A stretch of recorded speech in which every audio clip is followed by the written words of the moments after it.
What's up, family? Welcome back to Patient X Holistic Healing, where we talk about the mental, physical, and spiritual aspects of health, right? Today's video, we're going to talk about biohacking, right? I mentioned that in the last video. If you just watched that, make sure to leave a like on this one because I'm going to connect all of the dots, right? In the last video, we talked about drugs and different altered states of being. I want to express to y'all in this video that you don't need the drugs to get in altered states of awareness, altered states of perception. You can get that straight through consciousness. You feel me? It takes certain practices, like physically, that you need to do, but it's very possible.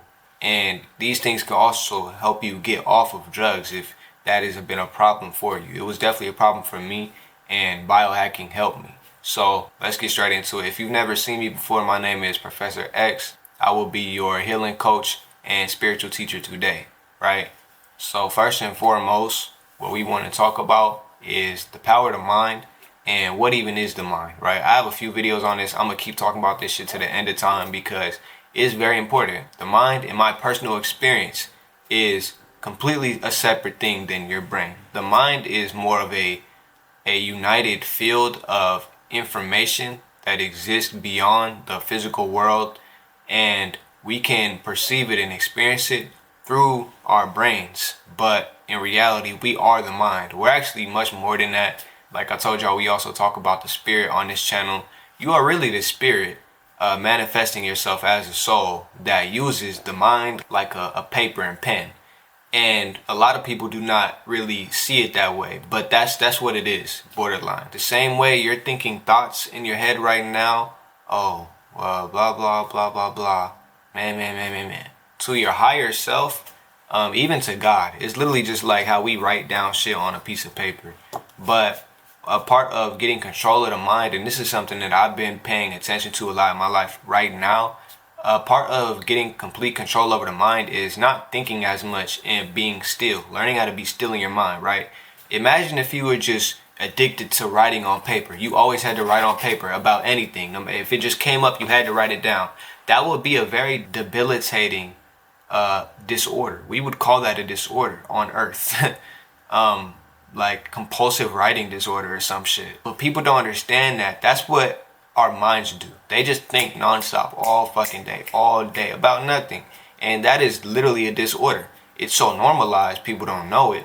But in my current study and in my current spiritual growth and advancement, I've been learning to shut the fuck up, basically.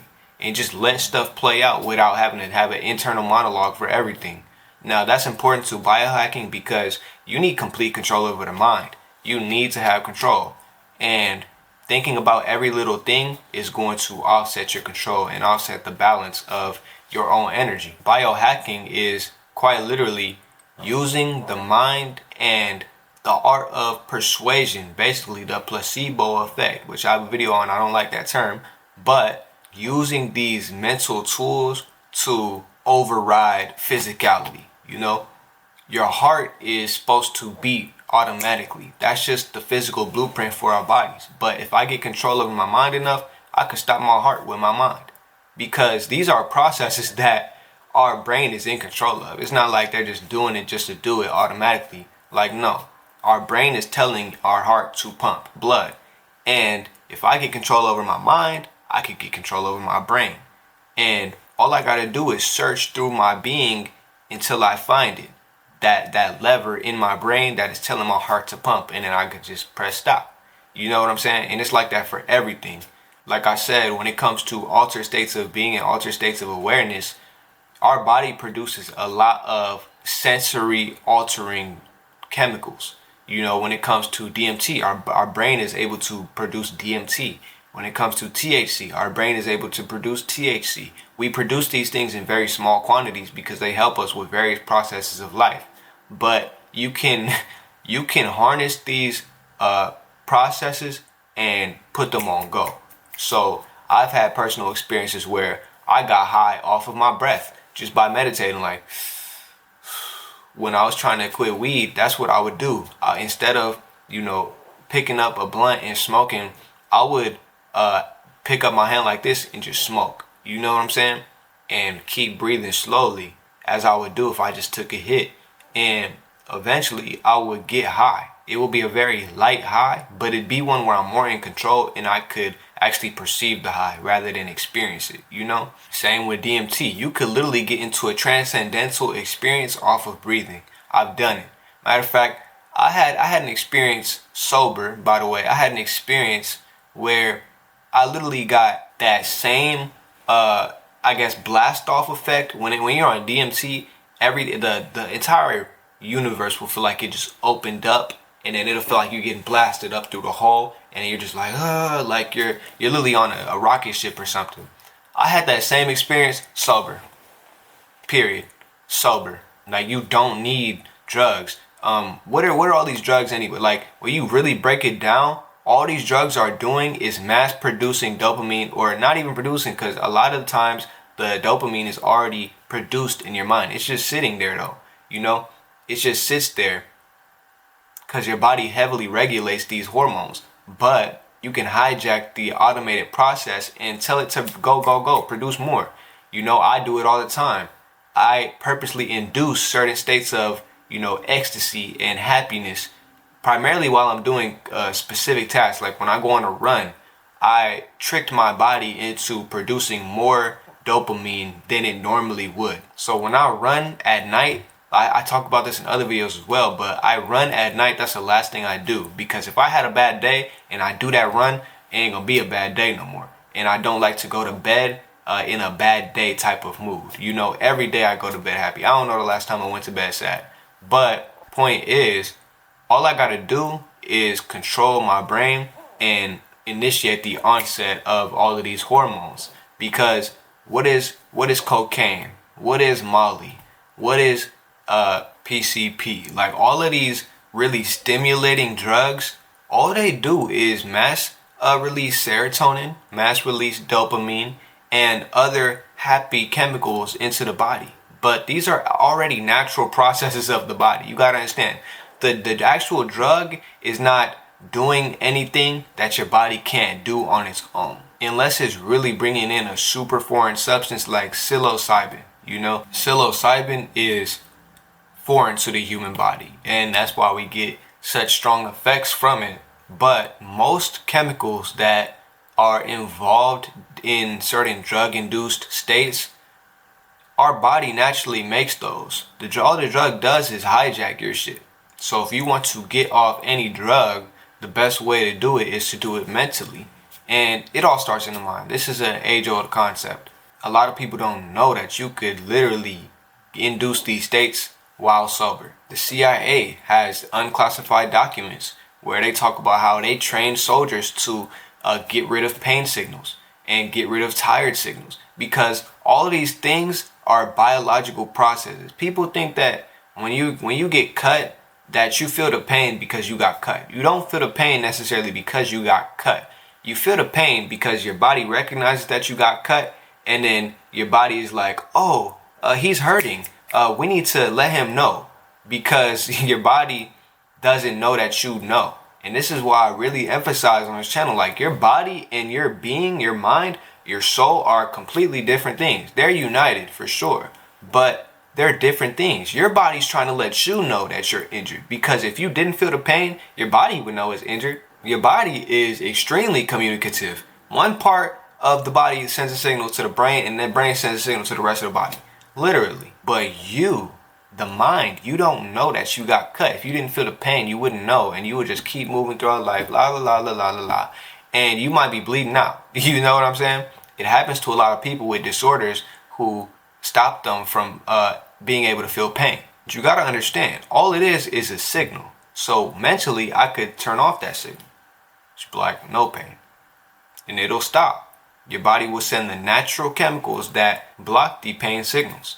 Another one is sleep. All sleep is a few chemicals. It's melatonin, and then it's adenosine, I believe. And then like, if you're eating a lot of different foods, tryptophan can do it as well. But melatonin and adenosine is naturally produced by your body. So you can be tired and then be like, no, body, I don't want to be tired. If you have enough control over your brain, your body will just stop releasing these chemicals. And that's the whole concept of biohacking. Everything in the body is either a signal or a chemical reaction, period.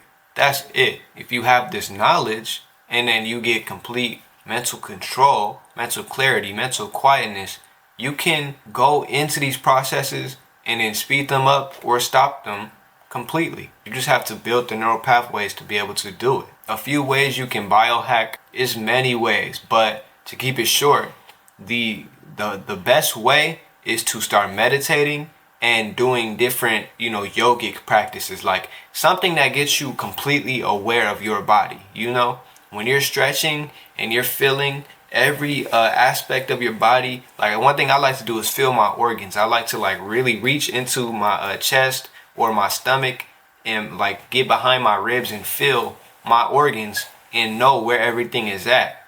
I like to be on yoga where I do stretches and I can like really feel my heartbeat, feel my lungs opening and closing, feel my diaphragm expanding, feel the calf muscles pump blood back up to the heart, feel the heart pump blood to the brain.